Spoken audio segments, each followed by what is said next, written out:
لقد أنزلنا آيات مبينات والله يهدي من يشاء إلى صراط مستقيم ويقولون آمنا بالله وبالرسول وأطعنا ثم يتولى فريق منهم من بعد ذلك وما أولئك بالمؤمنين وإذا دعوا إلى الله ورسوله ليحكم بينهم إذا فريق منهم معرضون وإن يكن لهم الحق يأتوا إليه مذعنين. Nous avons certes fait descendre des versets explicites, et Allah guide qui il veut vers un droit chemin. Et ils disent, nous croyons en Allah et aux messagers et nous obéissons. Puis après cela, une partie d'entre eux fait volte-face. Ce ne sont point ceux-là les croyants. Et quand on les appelle vers Allah et son messager pour que celui-ci juge parmi eux, voilà que quelques-uns d'entre eux s'éloignent. Mais s'ils ont le droit en leur faveur, ils viennent à lui soumis.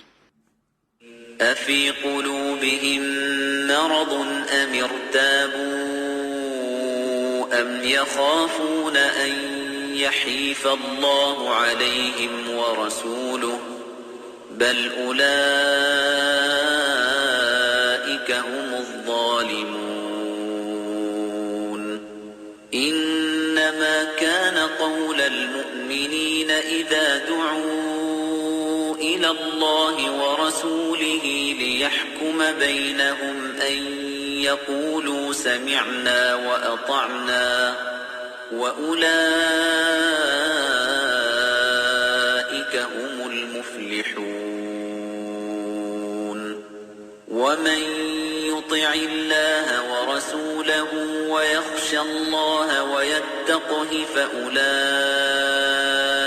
هم الفائزون وأقسموا بالله جهد أيمانهم لئن أمرتهم ليخرجن قل لا تقسموا طاعة معروفة إن الله خبير بما تعملون. Y a-t-il une maladie dans leur cœur? Ou doutent-ils? Ou craignent-ils qu'Allah les opprime ainsi que son messager? Non, mais ce sont eux, les injustes.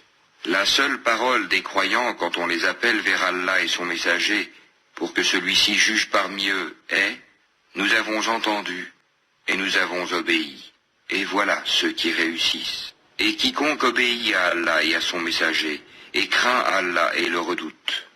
Alors, voilà ceux qui récoltent le succès. Et ils jurent par Allah en serment solennel que si tu le leur ordonnais, ils sortiraient à coup sûr au combat. Dis, ne jurez donc pas, votre obéissance verbale est bien connue. Allah est parfaitement connaisseur de ce que vous faites. قل أطيعوا الله وأطيعوا الرسول فإن تولوا فإنما عليه ما حمل وعليكم ما حملتم وإن تطيعوه تهتدوا وما على الرسول إلا البلاغ المبين وعد الله الذين آمنوا منكم وعملوا الصالحات ليستخلفنهم في الأرض كما استخلف الذين من قبلهم وليمكنن لهم دينهم الذي ارتضى لهم وليبدلنهم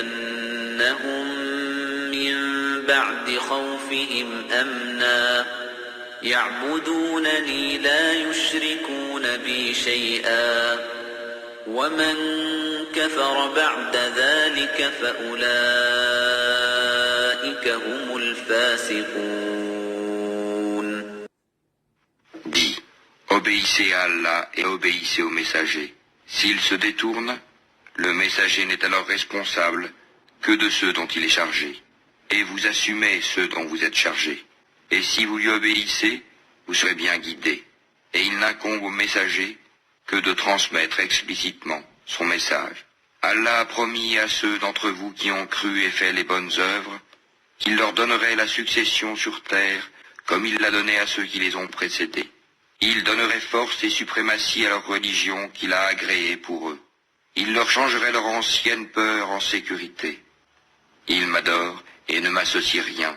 Et celui qui mécroit par la suite, ce sont ceux-là les pervers. Assalamu alaikum wa rahmatullahi wa barakatuh.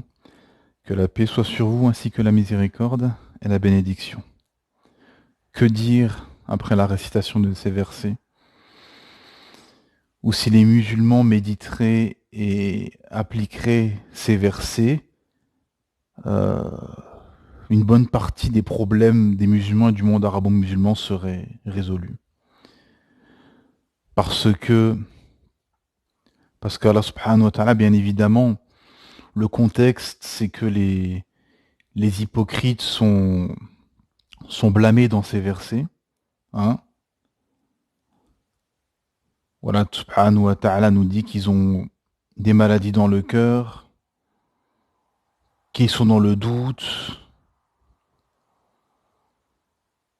qui ne sont pas de vrais croyants, de véritables croyants, soumis à Allah subhanahu wa ta'ala et au message, et qui n'ont pas comme logiciel Sami'ana wa ata'ana, nous avons entendu et nous avons obéi. Et Allah subhanahu wa ta'ala nous donne la solution juste après, au verset 54 de la sourate Nour, la sourate 24. Allah ta'ala nous dit, traduction dans le sens, dit, obéissez à Allah, obéissez au messager. S'il se détourne, le messager n'est alors responsable que de ce dont il est chargé. Et vous, assumez ce dont vous êtes chargé. Et si vous lui obéissez, vous serez bien guidés. Et il n'incombe au messager que de transmettre explicitement son message. Allah a promis à ceux d'entre vous qui ont cru et fait les bonnes œuvres qu'il leur donnerait la succession sur terre, comme il l'a donné à ceux qui les ont précédés. Il leur donnerait force et suprématie à leur religion qu'il a agréée pour eux, et il leur changerait leur ancienne peur en sécurité. Il m'adore et ne m'associe rien, et celui qui m'écroit par la suite, ce sont ceux-là les pervers. Versets 54 et verset 55 de la sourate 24. Et c'est ça la terrible réalité de notre époque, mes frères et sœurs, c'est que la suprématie, c'est Allah subhanahu wa ta'ala qui la donne, à qui il veut. Aujourd'hui, les musulmans et le monde musulman n'a pas la suprématie. C'est autre, mais par défaut. Par défaut. C'est comme un châtiment, c'est comme une punition en fait. Que nous n'avons pas la suprématie, car nous nous sommes détournés du message, et car il y a dans nos rangs beaucoup de traîtres, beaucoup d'hypocrites, beaucoup de lâches, et beaucoup de gens, et c'est là que ça va être intéressant, qui ont comme logiciel de pensée, comme paradigme, comme projet de société civilisationnelle, autre que l'islam. C'est ça le malheur dans lequel nous sommes aujourd'hui. Car les prophètes, tous les prophètes sont venus en fait pour faire sortir les gens des systèmes des hommes, de l'idolâtrie, du shirk, pour la soumission au Créateur Allah subhanahu wa ta'ala. Et la soumission au Créateur, ce n'est pas que verbal, ce n'est pas que spirituel, c'est aussi politique, entre guillemets, au niveau des lois, hein, au sens des lois, de ce qui régit la cité, dans les tribunaux, dans le commerce, dans les transactions financières et commerciales, dans tous les actes du quotidien finalement, des gens. C'était le travail, la mission, le travail, et ce qu'a fait le prophète Mohammed sallallahu alayhi wa sallam. Faire sortir, sortir les sahaba de leur ancien logiciel, de tout ce qui était jahaliya, ignorance, shirk, association, etc., pour le logiciel, le système de vie islamique, hein, du tout au tout, un reset, une révolution à l'intérieur, une révolution globale, une révolution en soi, pour ensuite une révolution à l'extérieur. C'est ça la réalité, mes frères et sœurs. Et donc, qu'est-ce qui va se passer? C'est que toute ta vie, en fait, la centrale de ta vie, c'est, et tout ce qui va tourner autour de ta vie, c'est l'islam. Le Coran, la Sunna, les sciences islamiques, ainsi de suite. Et tu vas penser en tant que musulman, tu vas penser islam, hein, dans ton quotidien, à tous les niveaux. Malheureusement, c'est-à-dire, c'est comme la Sunna. Si tu n'appliques pas la Sunna du prophète Mohammed sallallahu alayhi wa sallam, laisser pousser la barbe, tailler la moustache, les vêtements au-dessus des chevilles, ainsi de suite. Sa façon de vivre, dormir sur l'épaule droite, le siwek, manger avec la main droite, le bon comportement, ainsi de suite. Automatiquement, c'est automatique, par défaut, et automatiquement, tu vas appliquer la sunna de quelqu'un d'autre, d'autrui. Parce que c'est ça la réalité, mes frères et sœurs. On a un hadith du prophète Mohammed sallallahu alayhi wa sallam qui nous dit: tout enfant est né sur la fitra, sur la sainte nature, sur l'islam. Et c'est ses parents qui en font de lui un juif, un chrétien ou un adorateur du feu. Bon. Ça veut dire qu'en fait, tu es soumis à l'éducation de tes parents. Tu es soumis au système de pensée du village dans lequel tu vas grandir, de la ville dans laquelle tu vas grandir, dans le pays dans lequel tu vas grandir. Le système de pensée, le paradigme du pays, de la cité, du continent ou de la civilisation dans laquelle tu vas vivre et grandir. Bon, tu seras soumis à ça. Tu seras dans ce paradigme, dans ce prisme dans lequel tu vas baigner depuis tout petit. Et donc, si ce paradigme de pensée, ce prisme, ce logiciel de pensée, de projet de société, n'est pas l'islam, ça sera autre que l'islam. C'est automatique. Même si tu es musulman, tu peux être musulman et avoir un autre projet, un autre logiciel de pensée que l'islam. C'est terrible, mais c'est le cas. Surtout dans notre époque de mondialisation, où on a mélangé toutes les cultures, les civilisations, etc. Parce qu'avant, le mongol était chez lui, le perse était chez lui, le romain était chez lui, le musulman était dans l'empire, dans le khalifa. Donc chacun était chez soi, globalement. Hein, à part des minorités, c'est marginal, il n'y avait pas des flux comme ça, aussi importants qu'aujourd'hui. On le voit à Lampedusa, là, en Sicile, les milliers de migrants qui débarquent, etc. Quoi. C'est des choses qui étaient, à part des guerres, à part par exemple comme Al-Andalus, où les musulmans ont quitté en masse pour aller dans le califat islamique, etc. Sinon, il n'y avait pas ce qui se passe aujourd'hui. Et donc, aujourd'hui, ce qui se passe, et c'est là où c'est très très important à comprendre, parce que beaucoup ne comprennent pas les agissements de beaucoup de musulmans, pourquoi ceci, pourquoi cela. Parce qu'en fait, chaque être humain, contrairement à ce que disent les laïcs, la neutralité, c'est un leurre, la neutralité n'existe pas chez l'humain. L'humain n'est pas neutre. Chaque être humain a un logiciel de pensée, a un paradigme, à une vision, à un projet, à des idéaux, à des passions, à des désirs, à des envies, et ainsi de suite. Bon. Aujourd'hui, ce qui domine le monde, la pensée dominante dans le monde et dans les esprits, la colonisation des esprits de beaucoup de gens à travers le monde, c'est le système matérialiste, capitaliste, laïque, démocrate, occidental. Hein. Et la réalité, c'est que beaucoup de musulmans, en fait, sont musulmans sur le papier, mais en fait, leur mécanisme de pensée,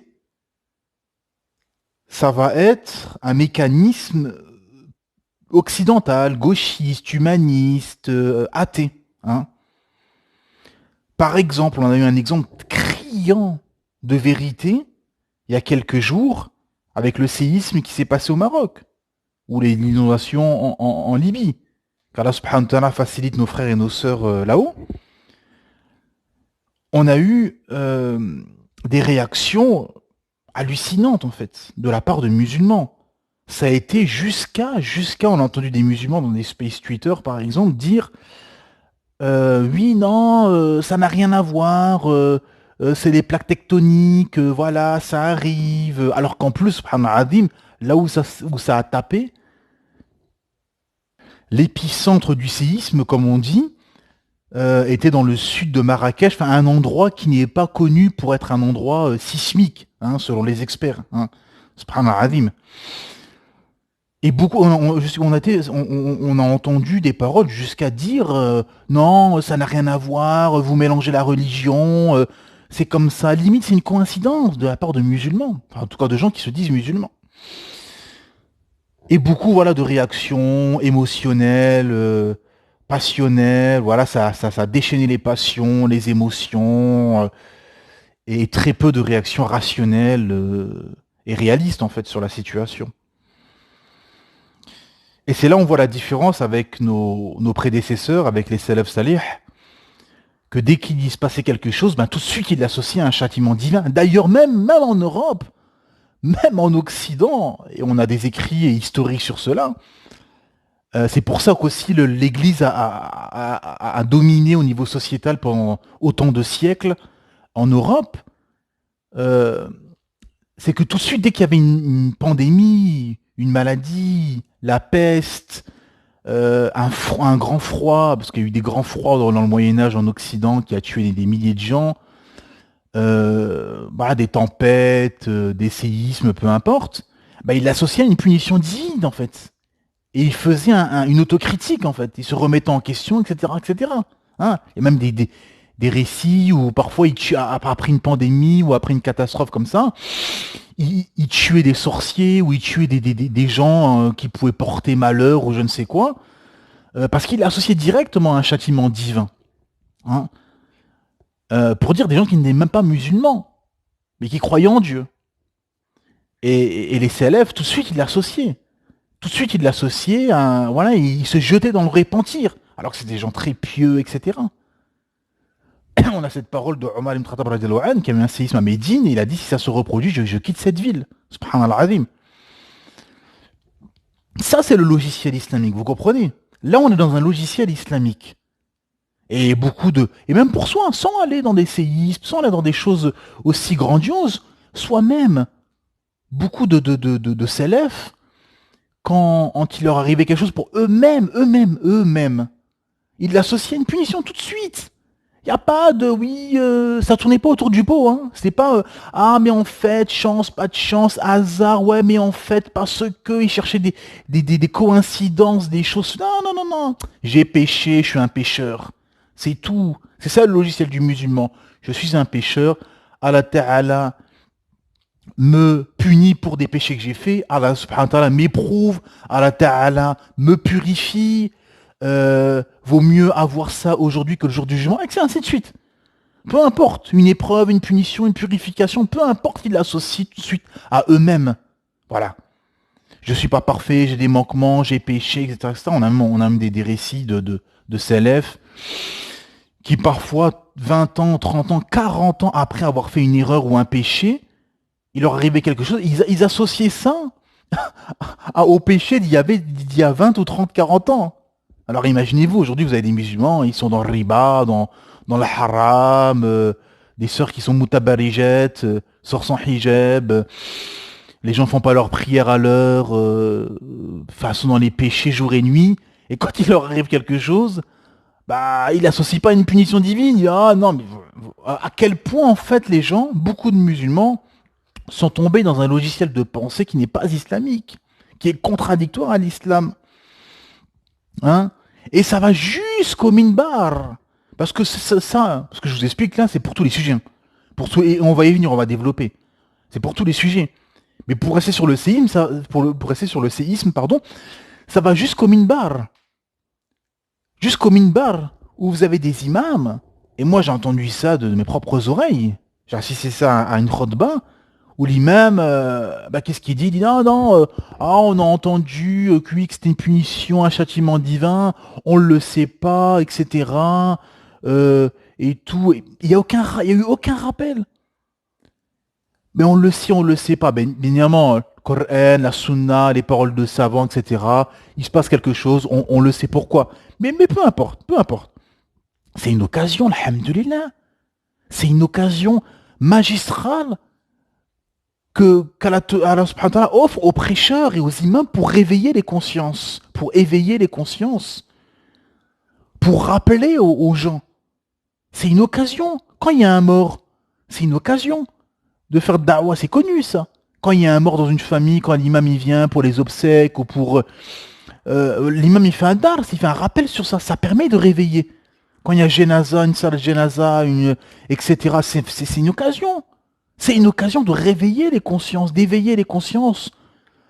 Parce que ceux qui sont des rourabas, qui sont dans un cheminement profond, spirituel, journalier, qui sont des étrangers, eux, ils sont dans une guerre perpétuelle. Ils sont dans une guerre permanente. Ils sont sur le qui-vive. Pour eux, alhamdoulilah, tout de suite, ils savent pourquoi. Ils font le lien tout de suite entre les péchés des gens et ce qui se passe. Tout de suite.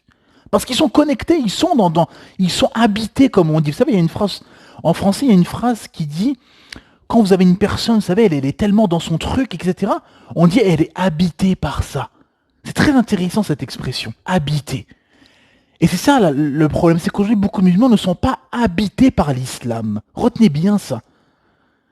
Quand vous êtes habité par l'islam, c'est-à-dire que l'islam coule dans vos veines, vous êtes pénétré par ça. L'islam, c'est journalier, vous vivez islam, vous mangez islam, vous vous habillez islam, vous pensez islam. Vous pensez islam, mes frères et sœurs. Et quand vous pensez islam, quand votre logiciel, il est sur l'islam, le Coran, la Sunna, les paroles de savants, etc., à ce moment-là, vous voyez tout sous le prisme islamique. Mais si vous êtes dans la dunya, l'islam, c'est un truc décoratif, vous savez, un truc comme ça artificiel, qui n'est pas fondamental dans votre vie. Et que ce qui est fondamental dans votre vie, c'est courir dans les temples du travail, c'est l'argent, c'est construire une maison au bled, c'est acheter la dernière Golf, c'est se concurrencer dans les biens matériels, etc. À ce moment-là, vous allez avoir le logiciel de pensée occidental, matérialiste. Et vous allez penser comme eux. Et quand il y aura un séisme, vous allez dire comme l'athée moyen, vous allez dire non, c'est une coïncidence, non, vous mélangez tout, non, comme des nationalistes extrémistes là, qui ont dit vous critiquez le Maroc et blabla, et les Marocains sont comme si, mais ça n'a rien à voir, on s'en fout on s'en fout, excusez-moi, mais on s'en fout de vos États-nations. C'est beaucoup plus grand que vos États-nations. Là, on parle de l'islam, on parle de la religion d'Allah subhanahu wa ta'ala. La religion d'Allah subhanahu wa ta'ala est beaucoup plus grand que tout ce bas monde et que tous ces États, ces pays montés de toutes pièces par les hommes. C'est ça la réalité. Mais pourquoi ces imams-là n'ont pas profité de l'occasion pour rappeler? Parce que, comme je disais, ceux qui ont un logiciel islamique, alhamdoulilah, eux, ils savent, il n'y a pas de problème. Mais c'est pour qui le prêche là? C'est pour ceux qui sont dans l'amour de la dunya, qui sont là, qui sont aveuglés, plongés dans ce paradis artificiel monté par les hommes, qui sont dans la dunya, etc. Ces musulmans-là qui sont laxistes, qui sont des gens de la passion, des gens de la dunya. Eux, à ce moment-là, ils ont le cœur qui est ouvert. Eux, c'est un choc pour eux. C'est un choc. Parce que le musulman qui est sincère et qui a mis l'islam au centre de sa vie, lui, il vit le qiyamah tous les jours. Pour lui, le qiyamah, le jour du jugement, c'est tous les jours.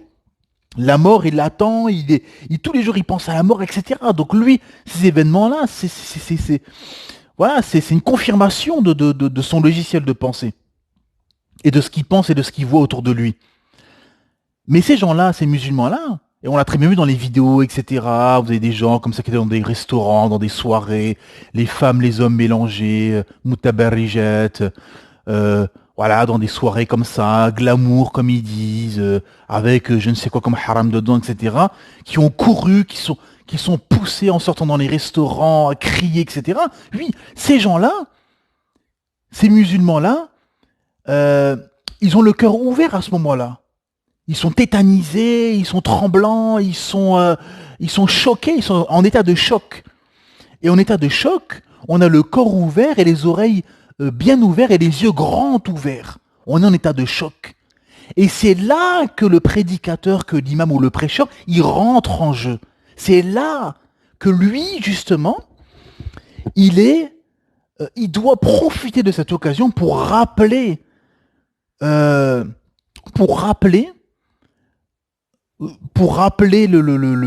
message divin, pour rappeler l'état de la communauté et pour faire un rappel, tout simplement. C'est un châtiment, c'est pas un châtiment. À la limite, on va dire c'est secondaire. Ce qu'ils le font, c'est quoi? C'est que c'est une occasion. C'est une occasion, alhamdoulilah, de rappeler. Mais comme beaucoup de ces imams-là ne sont pas dans ce logiciel-là, souvenez-vous, on parle de logiciel de pensée, de logiciel de vie, de projet de vie. Beaucoup d'imams ne sont pas dans ce logiciel-là. Ils sont dans un logiciel soufi, bouddhiste, vous savez, l'islam, voilà, où on parle que de ce qui est spirituel. Et on ne parle pas de politique, de géopolitique, de ce qui se passe, de l'islamophobie, du système qui combat l'islam, de tout de tout ça. Ah ben, ça va continuer en fait. Malgré un séisme, ça va continuer. Ça va être encore un discours plat, sans idée, sans toucher les cœurs. Non, il faut pénétrer, il faut toucher les cœurs à ce moment-là. Parce que sinon, si tu es dans ce logiciel-là, en tant qu'imam ou prédicateur, ben, tu vas taper à côté à chaque fois. À chaque fois, tu vas taper à côté. Il y a les émeutes, ben, on parle pas de ça. Euh, Ça brûle à côté des mosquées, ça. Comme moi j'ai assisté à ça. Des mosquées où j'assiste, ça brûle à côté, ça crie, ça pendant les émeutes, etc. Vous allez à la mosquée, on vous parle pas de ça. On vous parle de vacances, de voyages, oui, l'imam, le musulman, quand il est en voyage, il doit agir comme ci, comme ça. Mais ça brûle à côté de ta mosquée, ça crie, c'est en feu. Mais oh, faut se réveiller à un moment donné, il faut parler du réel aussi, de ce qui se passe. Subhanallah al-azim, la hawla wa la quwwata illa billah. Et c'est ça le problème. Et quand vous avez des prédicateurs, des imams qui sont dans un logiciel comme ça, hein, que je vais appeler, entre guillemets, pas soufis au sens strict du terme, hein, voilà, les soufis actuels qui sont à danser autour des tombes, je ne sais quoi, en train de faire du shirk ou de la bid'a ou je ne sais quoi. Non, on parle au niveau mental, voilà, au niveau de l'esprit. Voilà, un islam soufi, bouddhiste, où on parle que de spirituel, voilà, la mosquée, elle est confinée en fait. Et là, on est, voilà, on est confiné et tout ce qui est en dehors n'existe plus. En fait, le réel n'existe plus. Voilà. Et non, il faut profiter de cette occasion pour réveiller les gens. Et c'est pareil pour tous les sujets. Pour tous les sujets. Pour les émeutes, c'est pareil. Refus d'obtempérer, bah, les gens sont là. Ouais, regardez, on a jusqu'à entendu. Ouais, il a tué parce que c'est un musulman. Non. Le policier l'a tué, c'est pas parce qu'il est musulman. Il l'a tué parce qu'il a refusé d'obtempérer, tout simplement. Voilà. Ça a été trop loin, c'est extrême, ça c'est un autre débat. Mais la réalité, c'est qu'à la base, et c'est toujours la même chose, c'est qu'en fait, on est dans une position de victimisation. Hein. C'est un clin d'œil à un commentaire que j'ai eu. La personne se reconnaîtra. Et merci pour vos commentaires à tous. Mais voilà, c'est quand on est dans cette position de la victimisation où on est dans un logiciel. Beaucoup de musulmans sont dans ce logiciel humaniste, gauchiste. Oui, non, il faut analyser les choses de façon islamique, à la lumière du Coran et de la Sunna, et de façon réaliste, tout simplement. les refus d'obtempérer, par exemple, il y en a tous les jours. Mais forcément, un jour, il y aura un drame. Et il y aura encore des drames. Parce que vous avez des jeunes qui sont des cocottes minutes, qui sont toute la journée dans la délinquance, à brûler, à voler, à traficoter, etc., etc. Bah oui, forcément, dès qu'il y a un contrôle de police, ils ont tellement d'infractions que bah ils veulent pas se faire contrôler. Bah qu'est-ce qui se passe? Délit de fuite, refus d'obtempérer. Bah après, voilà, les drames ne peuvent faire que s'accumuler. Et depuis, il y a eu plein de drames qui se sont accumulés. Des policiers qui ont été traînés, des blessés. Il n'y a pas eu encore, il y a pas eu de mort. Mais voilà, et c'est pareil pour tous les sujets. Comme l'islamophobie, beaucoup de gens sont là, ouais, mais l'islamophobie, oui, oui, les Quraysh étaient islamophobes, Pharaon était islamophobe, le peuple de Noé était islamophobe, oui, oui, bien sûr. Tu viens avec la vérité. La réalité, c'est que l'islam, c'est la religion du Créateur, Allah subhanahu wa ta'ala. C'est un système global qui régit la vie du musulman de A à Z, qui régit l'économie, qui régit la politique, qui régit les lois au tribunal, etc. Et le système occidental, qui sont beaucoup des suppôts de Satan, dans ce système, font le travail de Satan, ils travaillent pour Shaitan, et combattent l'islam pour ça, et ils ne veulent pas que l'islam prenne le flambeau, et soit que le monde musulman se réveille, et que les musulmans se réveillent, et que les musulmans reviennent à une union des peuples et des États, et voilà, qui reviennent à une seule bannière, une seule loi, la loi du Créateur Allah Ta'ala, que l'islam régit le monde musulman de A à Z. Parce que ce serait la fin de leur système, plus vite que prévu. Parce que leur système est en train de s'effondrer, est en train tout doucement, en train de s'éteindre, en train de s'effondrer. mais, mais voilà, ils combattent tout simplement l'islam, parce que c'est la vérité, tout simplement. C'est pour ça qu'il y a la guerre contre le voile, contre la abaya, etc., etc. Voilà, tout simplement. Et les musulmans qui n'ont pas compris ça, qui sont pas dans un cheminement spirituel, en sachant ça, en méditant sur le Coran, ils vont vous combattre. Satan et ses suppôts vous voient d'où vous ne les voyez pas. Shaitan a promis qu'il allait tout faire pour égarer l'humanité, ainsi de suite. Les versets sont légion par rapport à ça.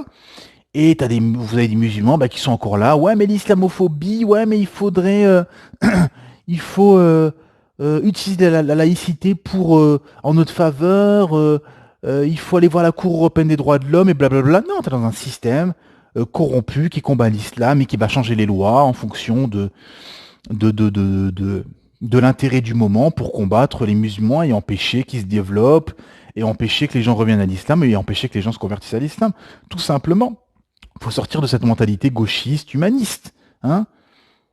Pareil, voilà, vous avez aussi sur le féminisme, avec beaucoup de sœurs qui ont des ambiguïtés de féministes, qui sont là avec voilà, beaucoup de sœurs sont dans une féminisation des esprits. Hein. La plupart, si ce n'est toutes les sœurs qui sont nées en Occident, elles vont toutes grandir avec des ambiguïtés de féministes, plus ou moins, bien évidemment, parce qu'elles grandissent avec ce sentiment de détestation de l'homme, parce que ça, le féminisme, c'est la détestation de l'homme, pardon, l'égalité homme-femme, assume-toi, prends la place de l'homme, tu peux être un homme, et voilà, on a des femmes qui font de la boxe, qui font du rugby, qui sont ministres, qui ont voilà, des tâches qui ne sont pas dans leur fita, dans leur prédisposition. Allah Ta'ala n'a pas mis la prédisposition pour être chef, pour diriger, etc. C'est l'homme, c'est pas la femme. Ainsi de suite. Et beaucoup de sœurs sont dans ces ambiguïtés, et parce qu'elles sont dans un logiciel, beaucoup sont dans un logiciel occidental. Elles n'ont pas compris ça. Il faut qu'elles fassent ce travail de désendoctrinement de cette pensée féministe. Hein. Pareil pour la roquia. Beaucoup de gens sont là, ont des vies aux antipodes de l'islam, et après ils se disent « Ah, j'ai des problèmes, comment ça se fait, je me sens pas bien ?» Et ils vont voir le raqiq comme on va voir un psychiatre. Toutes les semaines, allez hop, un billet, il s'assoit, le raqiq lui récite le Coran, et hop, à la semaine prochaine. Et ils n'ont pas compris en fait le message divin.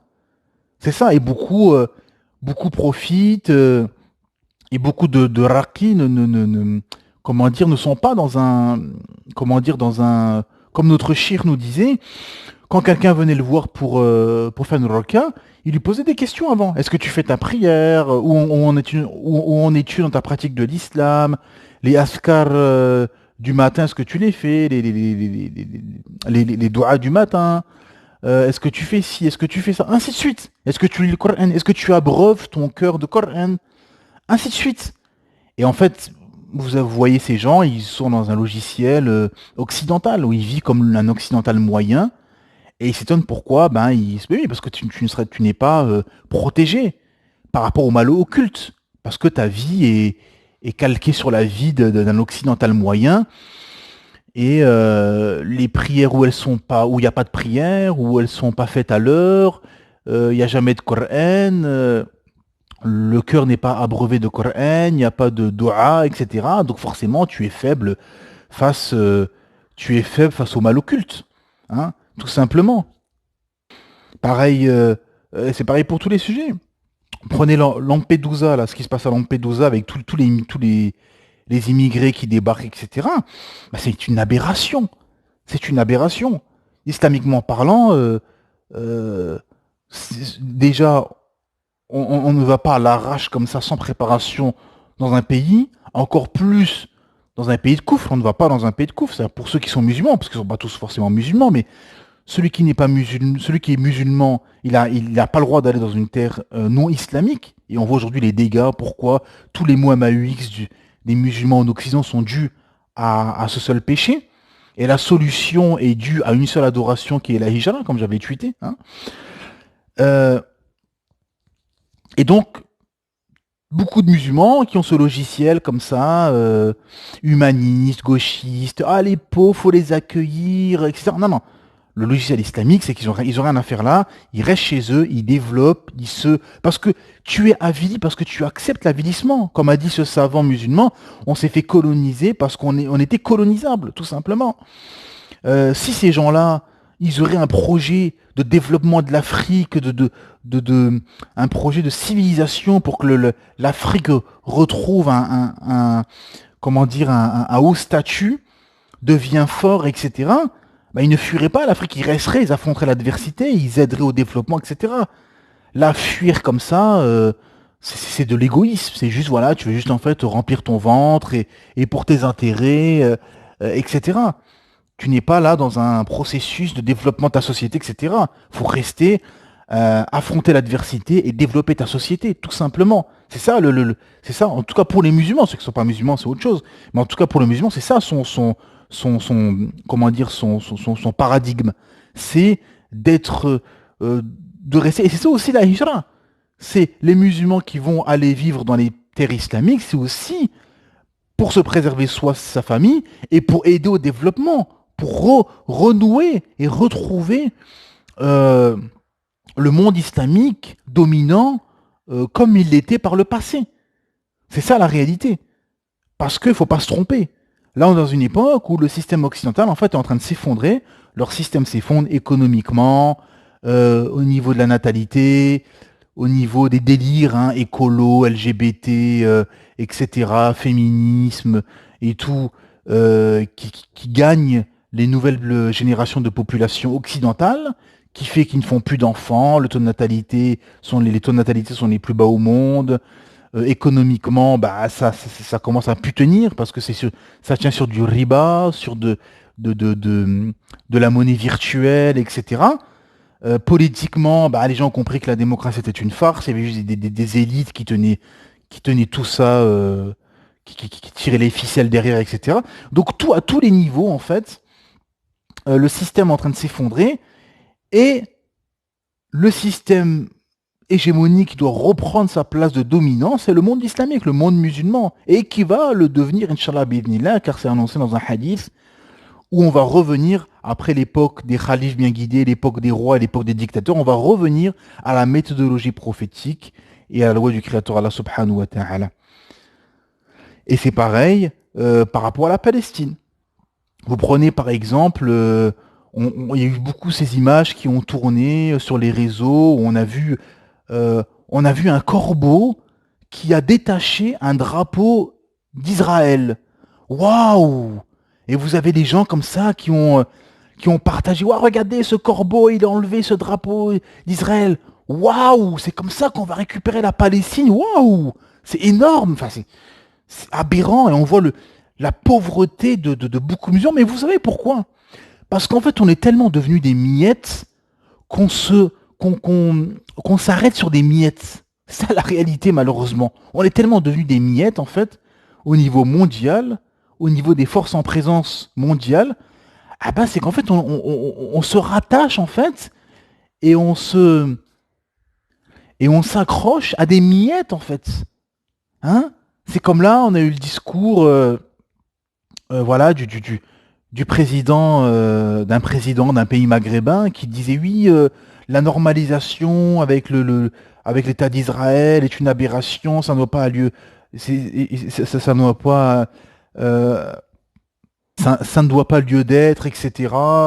La Palestine est opprimée. Oui, mais c'est du blabla tout ça. Comme j'ai tweeté, c'est du blabla.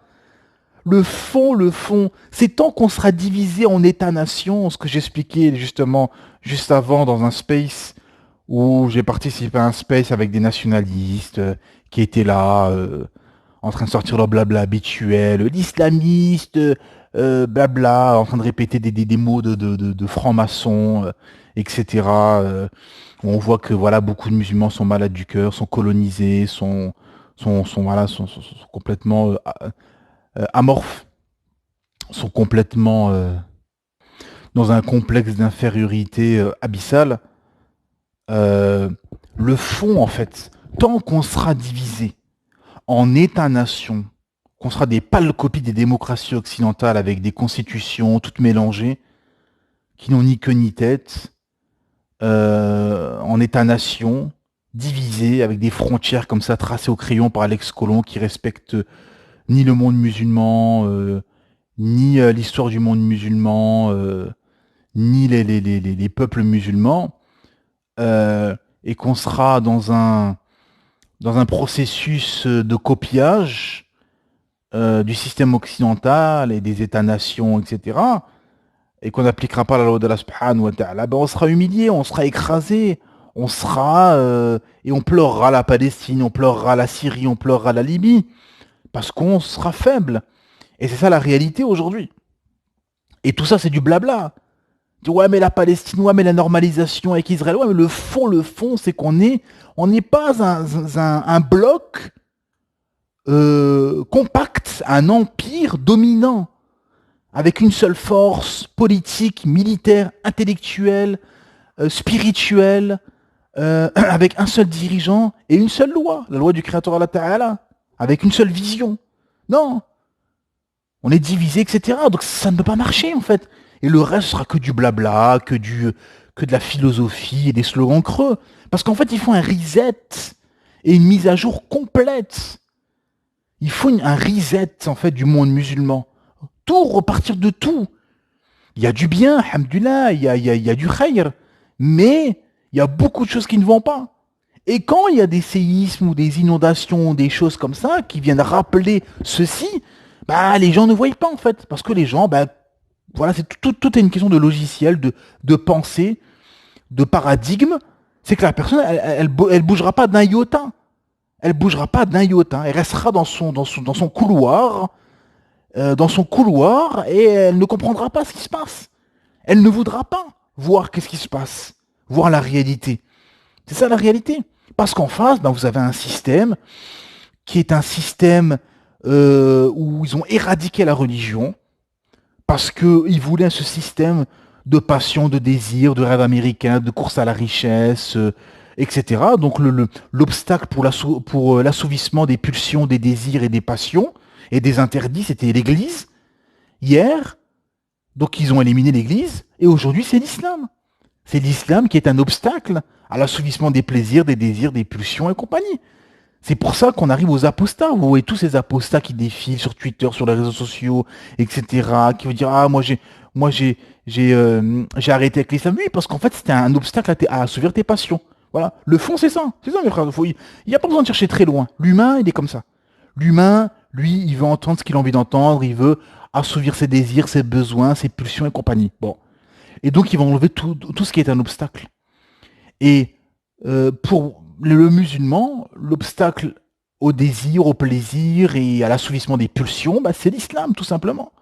Donc, il y en a, qu'est-ce qu'ils font? Ils composent. Donc, c'est les gens des passions, les laxistes, les hypocrites. Ils composent avec l'islam. Hein. Ils prennent ce qui les arrange et ils prennent pas ce qui ne les arrange pas. Et vous avez jusqu'à ceux qui vont à l'apostasie complète. Que totalement, l'islam globalement, dans sa globalité, ils n'arrivent pas. Parce que ils veulent assouvir leurs désirs, leurs besoins, leurs pulsions. Ils veulent vivre ils veulent vivre comme les Occidentaux. Parce que la plupart, en plus des gens, tiens, la plupart de ces apostats, bah, ils sont complètement colonisés mentalement. Hein. Ils vivent pas comme un Saoudien ou comme un Taliban. Hein. Ils veulent vivre comme un Canadien, un Australien, etc. Hein. Voilà, c'est ça la réalité. C'est qu'ils ont le complexe d'infériorité. Ils ont ils sont colonisés mentalement, comme beaucoup de musulmans. Mais en plus de ça, ce qu'ils rajoutent, c'est que ils ont été au bout du processus, en fait. Au bout du processus de cette hypocrisie et de cette lâcheté. Et de ce logiciel de pensée occidental, ils ont été jusqu'au bout, ils ont apostasié. Voilà, c'est ça la réalité, mes frères et sœurs. Parce que le système occidental, et ça fait partie de l'épreuve de ce bas monde, c'est que, à première vue, l'humain moyen, bah oui, il va se dire, ah bah c'est bien le système occidental, je peux faire ce que je veux, je suis libre, la liberté, égalité, fraternité, voilà, je peux assouvir tous mes besoins, mes désirs, mes délires, mes déviances, etc. Et à première vue, l'islam, bah, la personne voit ça comme des restrictions, comme je peux pas faire ci, je peux pas faire ça, il y a des lignes rouges, il y a ça, ça. Mais derrière, quand tu vas en profondeur, c'est le système occidental qui est un malheur et qui est contraignant et qui est une prison en fait. Les crédits au niveau économique, au niveau des relations, au niveau de l'opposition homme-femme, les gens voilà seront, comme on le voit, le taux de dépression et suicide explose en Occident, etc. Et en islam, une fois que tu mettras un premier pied en islam et que tu vas rentrer en islam, tu vas t'apercevoir en fait que tu es dans une liberté intellectuelle, spirituelle, matérielle, que c'est là qu'il y a la vraie justice, parce qu'en islam il n'y a pas d'égalité mais il y a la justice, que c'est là que tu seras épanoui en tant que femme, en tant qu'homme, en tant qu'enfant, en tant que personne âgée, etc. ainsi de suite. Et qu'il y a une justice à tous les niveaux, au niveau économique, au niveau des relations humaines, au niveau des lois, au niveau des peines qui sont dissuasives dans un État islamique. Hein, où on laisse pas comme ça des pédophiles, des violeurs, des assassins multirécidivistes encore en liberté et où on leur donne encore l'occasion de commettre ce crime et ces crimes. Et aujourd'hui, les gens, bah, ils deviennent fous parce qu'ils voient leurs enfants, leurs pères, leurs maris, leurs époux se faire assassiner par des voyous, des criminels, des gens très dangereux qu'on laisse en liberté. Alors qu'en islam, non, ces gens-là sont court-circuités, ces gens-là sont éliminés de la société. Hein, c'est ça la réalité. Et c'est ça comment dire, l'épreuve de ce bas monde. C'est que, c'est comme disent les savants, pour illustrer ce propos, comme disent les savants, c'est que la science islamique, elle est amère au début. Au début, elle est amère, elle est difficile, et après, il y a un plaisir, il y a une douceur, c'est sucré, c'est comme un fruit sucré, etc. C'est ça en fait. C'est qu'au début, toi, tu as des a priori, tu penses ci, tu penses ça. Et alhamdulillah, une fois que tu rentres complètement dans l'islam, c'est là que tu t'aperçois qu'en fait, t'es libre, t'es épanoui, en fait. Et leur système, quand tu rentres dedans, après, en fait, les gens, bah, regardez leur vie, les gens, c'est divorce, dépression, suicide, mal-être, malaise, anxiété, etc., etc. Hein, les gens sont malheureux. Et après, voilà, c'est pareil pour tous les sujets, mes frères et sœurs. C'est comme au niveau du mariage. Beaucoup de musulmans, voilà, ont pris le même logiciel que les occidentaux. C'est-à-dire qu'en fait, ils ne marient plus leurs filles à 14, à 13, 14, 15, 16 ans comme avant. Ils les marient, voilà, ben, quand tu finiras tes études, etc., à 25, 26 ans. Et la puberté, ben, elle est à 11, 12, 13 ans, en moyenne en général. bah, qu'est-ce que font ces enfants, qu'est-ce que font ces jeunes adultes une fois qu'ils sont pubères, hein? Une fois qu'ils sont pubères et qu'ils ont leurs besoins charnels pendant toutes ces années. C'est ça la réalité. Et on les laisse comme ça dans des écoles, par exemple en Occident, dans des écoles mixité, avec la sexualisation de toutes ces sociétés, avec Internet, les réseaux sociaux, etc. Donc ça n'a aucun sens en fait. On est dans l'irrationnel, quoi. Et voilà, pour tous les sujets, mes frères et sœurs, c'est que la problématique, c'est que beaucoup de musulmans, en fait, comme ils sont colonisés mentalement et ils ont le complexe d'infériorité, etc., bah, beaucoup de musulmans, en fait, ont ce logiciel de pensée. Et vous qui m'écoutez, vous ne comprenez pas ça. Mais pourquoi ils pensent comme ça? Mais pourquoi? Mais en fait, tu penses comme eux, t'es pollué par eux, oui. Parce que si on ne comprend pas tout ce que je viens d'expliquer là, et les versets qui ont été restés au début, ah ben on va rien comprendre en fait. On va rien comprendre, on va se poser beaucoup de questions, etc. La réalité, elle est celle-ci. C'est qu'en fait, tout est une question de logiciel, de vie, de projet de société, de paradigme, de pensée, de mécanisme de pensée. Et s'il n'est pas islamique, il n'est pas basé sur le Coran et la Sunna, comme les premiers, entre guillemets, musulmans, parce que l'islam a commencé depuis Adam, mais les premiers, à partir des Sahaba, des Tabi'in, etc., comme eux, leur centrale et leur projet de société civilisationnel, leur projet de société, leur mécanisme de pensée était basé sur le Coran et la Sunna, Sami'ana wa ata'ana, nous avons entendu et nous avons obéi, à ce moment-là, ils voyaient tout sous le prisme islamique. Et donc, ils l'appliquaient dans la société, au niveau des lois, au niveau de l'État, au niveau de leur vie, et ils ont été honorés. Comme Allah Ta'ala nous dit dans ce verset magistral, Allah a promis à ceux d'entre vous qui ont cru et fait de bonnes œuvres, qu'il leur donnerait la succession sur terre, comme il l'a donné à ceux qui les ont précédés. Il leur donnerait force et suprématie à leur religion qu'il a agréée pour eux. Il leur changerait leur ancienne peur en sécurité. Il m'adore et ne m'associe rien. Et celui qui m'écroit par la suite, ce sont ceux-là, les pervers. Voilà, tout simplement. Voilà, tout est dit dans ce verset magistral, verset 55 de la sourate 24. Et pour terminer, on arrive au Rouraba dans les familles. Parce que justement, les convertis à l'islam et ou les maghrébins, qui sont revenus à un islam, un islam authentique, un islam conquérant, dans les familles maghrébines ou africaines ou turques, ils sont comme dans les roulabas, annoncés dans les hadiths, qui seront marginalisés, combattus dans leur nation, dans leur tribu, jusqu'à dans leur propre famille. Ils seront des brebis chétives, comme ça. Parce que justement, ces gens-là, bon, les convertis, on va dire, c'est plus facile parce qu'ils partent d'une page blanche et ils partent de zéro, on va dire.